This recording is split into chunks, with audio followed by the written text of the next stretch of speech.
Praise the lord. యేసుక్రీస్తు ప్రభువారి పేరిట మీకు శుభాలు తెలియపరుస్తున్నానండి.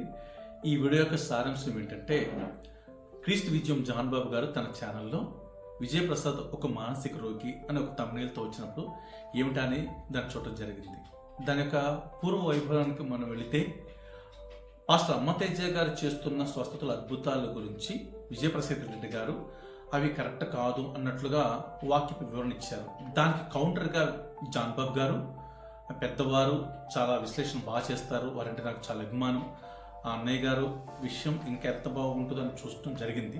ఇక్కడ విజయ్ ప్రసాద్ రెడ్డి గారు నాకు పరిచయం లేరు, వారి నాకు అసలు సంబంధం తెలీదు.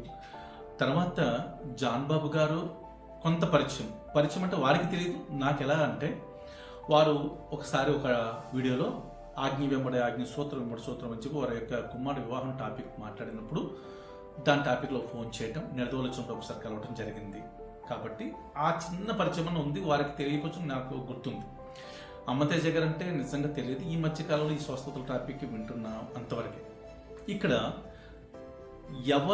ఎవరికి సపోర్ట్ చేస్తారు, ఎవరికి వ్యతిరేకంగా ఉంటారు అనేది ఎవరికి వారి ఇష్టంగా ఉంటుంది. ఒక్కొక్కసారి అటువైపు ఉన్న వాళ్ళు కొంతమంది ఉంటారు, ఇటువైపు ఉన్న వాళ్ళు కొంతమంది ఉంటారు. ఈరోజు ఈ మాట నేను ఎందుకు చెప్తున్నానంటే, నాకు తెలిసినంత వరకు నేను వాక్య ప్రకారంగా జ్ఞాపకం చేసుకుని సరైన హేతుకంగా చెప్తాననే ఉద్దేశంతో చెప్పాలనిపించింది.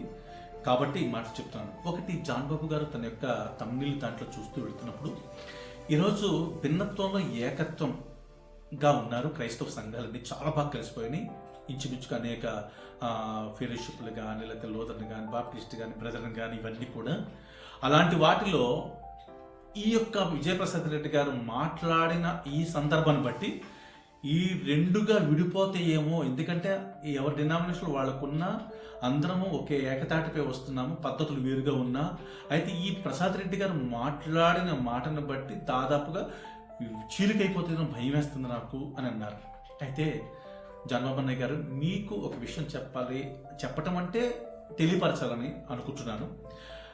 ఇప్పుడు భిన్నత్వంగాలో ఏకత్వంగా ఉన్న క్రైస్తవ సంఘాలు విజయప్రసాద్ రెడ్డి గారు అక్కడ ఉన్న సందర్భాన్ని చెప్పినందువలన దానివల్ల పూర్తిగా విడిపోయి రెండైపోతారని భయం వేసింది. ఆయన పబ్లిక్లో విడిపెట్టారు కాబట్టి అన్నట్టుగా మీరు చెప్పారు కదా. నిజంగా అదే సరైనది అయితే మీరు కూడా వీడియో పెట్టకుండా విజయప్రసాద్ రెడ్డి అన్నయ్య గారిని డైరెక్ట్గా మీరు అడగొచ్చు కదా, ఫోన్లో అడిగి దాన్ని క్లీన్ చేస్తే బాగుండేదేమో. ఇది నా యొక్క ఆలోచన. దాంట్లోనే ఏమంటున్నానంటే, భిన్నత్వంలో ఏకత్వంగా ఉన్న సంఘాలకు విజయప్రసాద్ రెడ్డి గారి యొక్క మెసేజ్ ద్వారా చీలికైపోతున్న భయపడుతున్నాను. దాంట్లో ఎందుకు చీలికైపోతున్న భయపడుతున్నారు? స్వస్థతల గురించి వారు చెప్పినందువలన వేరే విధంగా ఉంది, అనేక మంది నమ్మి దెబ్బతింటారేమో అని అన్నారు కదా.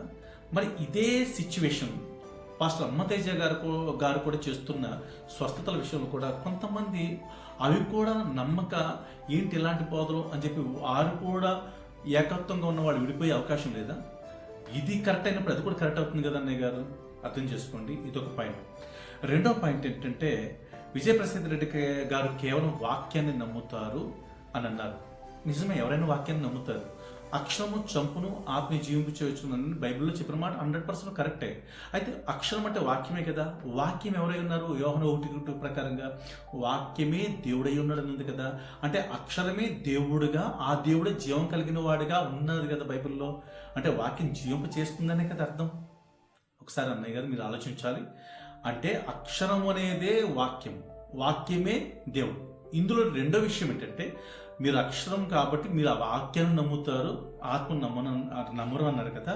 వారు, నేనైతే అసలు పిడి సుందర గారికి సంబంధం కొంచెం కూడా లేదు, నాకు సంబంధం లేదు. నేను ఏనాడు వారికి సంబంధించిన శిష్యుల్లో ఒకరిని కాదు, ఎప్పుడు ఆ బోధ కూడా నేను ఎప్పుడు వెళ్ళలేదు. అయితే ఒక విజయప్రసాద్ రెడ్డి గారు పరిచయం లేకపోయినా కనీసం నాకు విజయ్ కుమార్ గారు, హనీ జాన్సన్ గారు, సాంబశివరావు గారు ఒక పరిస్థితుల్లో ఇక్కడికి వచ్చినప్పుడు మా దగ్గరికి వచ్చారు, వాళ్ళనే పరిచయం ఉన్నారు. అయితే నేను మాత్రం ఎవరున్నావు అనేది ఇండిపెండెంట్గా సేవ చేస్తున్నాను. అయితే మీకు ఒక విషయం చెప్తున్నాను. ఈ రెండో పాయింట్లో వాళ్ళు వాక్యాన్ని నమ్ముతారు. మీరు నమ్మేది, నేను నమ్మేది వాక్యమే కదా. మరి వాక్యం నమ్ముతున్నప్పుడు మీరు అక్షరమే కదా వాక్యం అంటే, అక్షరం చంపుతుంది అన్నప్పుడు మీరు అక్షరం అనే వాక్యాన్ని మీ బైబిల్లో మీ దగ్గర ఇంది పెట్టుకుని వాడుతున్నారు. అంటే వాక్యం అనే బైబిల్ మీ దగ్గర అక్షరం అయితే అది పక్కన పెట్టి చెప్తారా? చెప్పరు కదా. వారైనా మీరైనా నేనైనా వాక్యమైన అక్షరాన్ని జీవింపజేసేదిగా మనం నమ్ముతున్నాం. వారు నమ్ముతుంది కూడా అదే.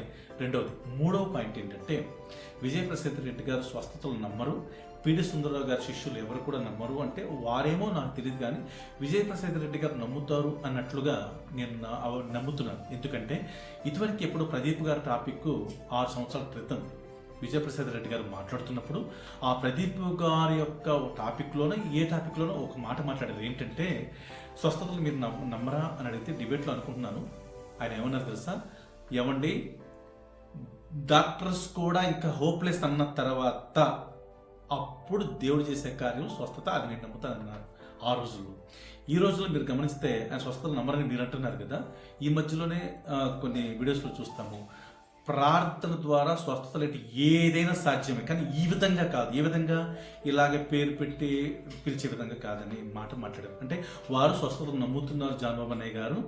మీరు ఒకసారి చూడండి వాటి దాంట్లో వారు ఎక్కడ కూడా స్వస్థత నమ్మట్లేదు అనలేదు.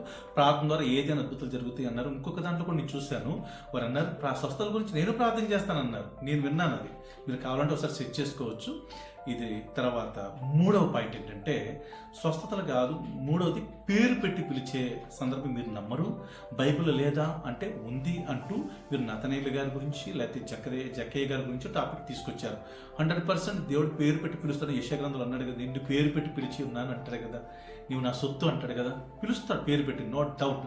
కానీ పిలిచేటప్పుడు నీ పేరు ఎస్తో స్టార్ట్ అవుతుంది, నీ పేరు ఎంతో ముగించబడుతుంది, నువ్వు బ్లూ చున్నీ వేసుకున్నావు, నువ్వు షార్ట్ వేసుకొచ్చావు, ఇలాంటివి చెప్పరు కదా. బైబిల్ ఎక్కడైనా ఉందా ఆ టాపిక్? మీరు చెప్పండి మనస్ఫూర్తిగా. ఒకటి అయితే పిలిచే పిలుపులో రక్షణ రావాలి. జక్కయ్య నువ్వు త్వరగా దిగు, నేడు నీ ఇంటికే వస్తుంది రక్షణ, స్వస్థత ఇస్తాడు, నో డౌట్. వారు ఒప్పుకుంటున్నారు, మేము ఒప్పుకుంటున్నాం, మీరు ఒప్పుకుంటున్నారు. కానీ విధానం గురించే వారు మాట్లాడుతున్న విషయం. అయితే ఒకవేళ హార్ష్గా విజయప్రసాద్ రెడ్డి గారు చెప్పుండొచ్చు. ఒకప్పుడు విజయప్రసాద్ రెడ్డి గారు చెప్పిన హార్ష్ భయంకరంగా ఉండేది, ఇప్పుడు బాగా తగ్గే మాట్లాడుతున్నారు. ఒకవేళ ఇంకా హార్ష్గా ఉందంటే తప్పైతే దాని గురించి ఎక్స్క్యూజ్ అడగొచ్చు. ఇంకో మాట మీకు చెప్తున్నాను, ఇక్కడ పేరు పెట్టి పిలిచే విధానం ఉంది. అయితే ఇంటి పేరు పెట్టి పిలవచ్చు కదండి జాన్ బాబు అన్నయ్య గారు. లేకపోతే ఒక్కొక్కరిని పిలవడానికి ఎంతో ఆశతో వచ్చారు. అక్కడ అందరినీ పేరు పెట్టి వరుసగా నీ పేరు ఇది, మీది పలానా ఊరు, మీద అడ్రస్ ఇది, మీరు ఫోన్ నెంబర్ ఇది అని చెప్పొచ్చు కదా అన్నయ్య గారు. దేవుడు చెప్పరా? అన్నీ తెలుసు, సమస్తం తెలుసు కదా దేవుడికి, చెప్పొచ్చు కదా. మరి ఎందుకు చెప్పలేకపోతున్నారు? మీరు ఇది ఎందుకు ఆలోచించలేకపోతున్నారు? తర్వాత 4వ పాయింట్, మీరు ఒక మాట అన్నారు, విశ్వాసం ఉంటే దేవుడు స్వస్థత చేస్తారు అన్నారు. అనే మీరు చాలా ఆత్మీయమైన అనుభవం కలిగిన సేవకులు. మీరు చేసే ప్రార్థనలో కూడా ఒకవేళ స్వస్థత జరిగింది అనుకో, అప్పుడు మీరు ప్రార్థన చేసినందువల్ల జరిగింది అంటారు కదా. ఒకవేళ జరగలేదనుకో వారికి విశ్వాసం లేదని అంటాం ఏంటి? అంటే వచ్చిన వారికి విశ్వాసం ఉంటే స్వస్థత జరుగుతున్నప్పుడు మరి మీ పేరు ఎందుకు హైలైట్ అవ్వలేదు? అమ్మ తేజ గారి పేరు ఎందుకు హైలైట్ అయింది? మీరు ఒక్కసారి ఆలోచించమని ప్రేమతో మీ తమ్ముడుగా కోరుతున్నాను అన్నయ్య గారు. ఇది 4వ పాయింట్. తర్వాత పాయింట్ ఏంటి అని అడుగుతుంటే, ఇంకొక వీడియో వదిలేరు వాళ్ళ శిష్యుడు అన్నట్టుగా రౌడీని పంపించాడు విజయప్రసాద్ రెడ్డి గారు అన్నారు. మరి మాట్లాడని వ్యక్తి ఎవరో రా అని మిమ్మల్ని, అది కాదురా అని ఏదో రా అని పిలిచాడని చెప్పేసి అన్నారు. అది 100% తప్పు. ఆయన ఎవరో మాకు తెలియదు. కానీ విజయప్రసాద్ రెడ్డి గారు రౌడీని పంపించారని మీరు తమిళ పెట్టారు కదా ఇంకోటి ఈ వీడియో, కానీ అలా మాత్రం ఆయన పంపించి ఉండరండి అన్నయ్య గారు. ఆయనకి అది ఎవరైనా పంపించరు సేవకులు. అయితే ఆయన మీద ఇంట్రెస్ట్ ఉన్నవాడు ఎవరైనా అలా డైరెక్ట్ అటాక్ అయ్యి నోరు జారుంటారు. అది తప్పే, 100% నేను చెప్తున్నాను.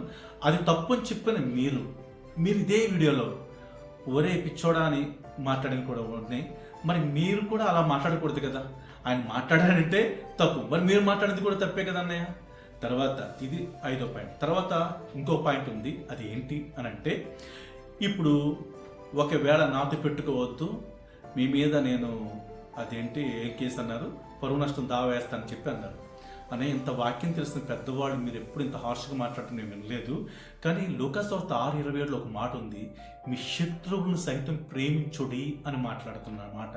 వారు శత్రువులు కాదు కదా, క్రైస్తవులే కదా, మిత్రులే కదా, ప్రేమ ఇంకా ఎక్కువ ఉండాలి కదా. ఒకవేళ శత్రువు అనుకుందాం, ప్రేమించాలి కదా. వాళ్ళ మీద కేసేస్తానన్న మాట మాట్లాడారంటే మీరు కూడా ఇది అర్థం చేసుకోవాలని కోరుతున్నాను. ఈ విషయంలో చాలా బాధ అనిపించింది. మీరేంటి ఇలా మాట్లాడుతున్నారు? మీరు ఒరే అన్నారు లేదో ఆ వీడియో పెట్టమంటారా? విషం కట్టడం అంటే ఇది అర్థమైందా? సర్ప సంతానం అంటే మీరేరా బాబు. అరే పిచ్చోడా, ఇట్లాంటి తగువులు చాలా తీర్చాను నేను. మీరు కూడా అన్నారు ఒరే అని. అలా అనకూడదు కదా, మీరు అందరూ అంటున్నారు, మీరు అన్నారు అన్నయ్య. ఒకసారి గమనించండి. తర్వాత పాయింట్ ఏంటంటే, మీరు ఈ స్వస్థతలో లేకపోతే వీటిని నమ్మకపోయినా పర్లేదండి, నమ్మే వాళ్ళ విశ్వాసాన్ని పాడు చేయకండి, దీనివల్ల దెబ్బతింటుందని అన్నారు కదా అన్నయ్య.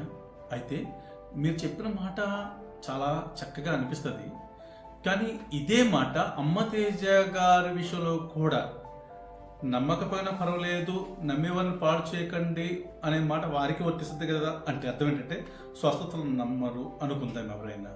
అయితే ఆయనేమో ఈ విధానంగా చేస్తున్నారు. ఒక రకంగా చెప్పాలంటే వాక్య ప్రకారంగా అది ఎంతవరకు కరెక్ట్ అనే, దేవుడు పిలిచిన పిలుపు ప్రకారంగా స్వస్థతలు చేస్తాడంటే చేస్తాడు, 100% చేస్తాడు. అయితే రక్షణ గురించి చేస్తాడని ఇందాక చెప్పినట్టుగా ఉంటుంది. నమ్మకపోయినా పర్లేదు, నమ్మే వారి విశ్వాసాన్ని మీరు పాడు చేయొద్దు. అంటే ఏం నమ్ముతున్నారు? స్వస్థతని నమ్ముతున్నారు.